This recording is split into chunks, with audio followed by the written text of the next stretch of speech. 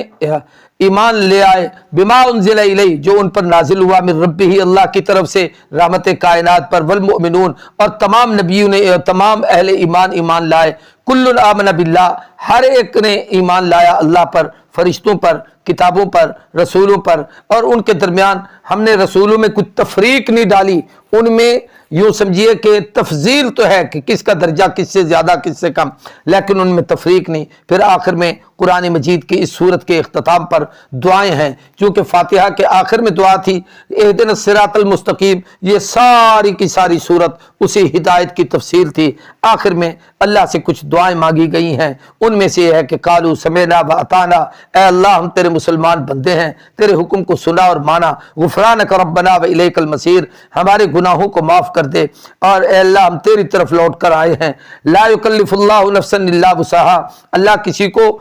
اس کی طاقت سے زیادہ ایذا یا تکلیف نہیں دیتے۔ لہا ما کسبت وعلیہا ما اکتسبت، ربنا لا تؤاخذنا ان نسینا او اخطانا، اے اللہ ہم پر مؤاخذہ نہ کر، ہماری غلطیاں معاف کر دے، ہم پہ گرفت نہ کر۔ ربنا ولا تحمل علینا اصرا کما حملتہ، اے الہ العالمین ہم سب کے حال پر رحم فرما، اے ہمارے مالک، ولا تحملنا ما لا طاقت لنا بہ، جس کی ہمیں طاقت نہیں ایسا بوجھ ہمارے اوپر نہ ڈال۔ واعف عنا، ہمیں معاف کر، واغفر لنا، بخش دے، ورحمنا، ہم پر رحم کر، انت مولانا، تو ہی تو ہمارا مددگار اور مولا ہے، فانصرنا علی القوم الکافرین، ہماری کافر قوم پر اے اللہ تو مدد فرما۔ یہ سورہ بقرہ مکمل ہوئی اور آج 40 رکوع ہو گئے، گویا دوسری تراویح تھی۔ اللہ تبارک و تعالی قرآن پاک سمجھنے کی، عمل کرنے کی توفیق عطا کریں۔ اس میں انسانی غلطی، کوئی لغزش، کمزوری کسی حوالے سے بھی ہے تو اللہ تبارک و تعالی معاف فرمائے۔ وآخر دعوانا الحمدللہ رب العالمین۔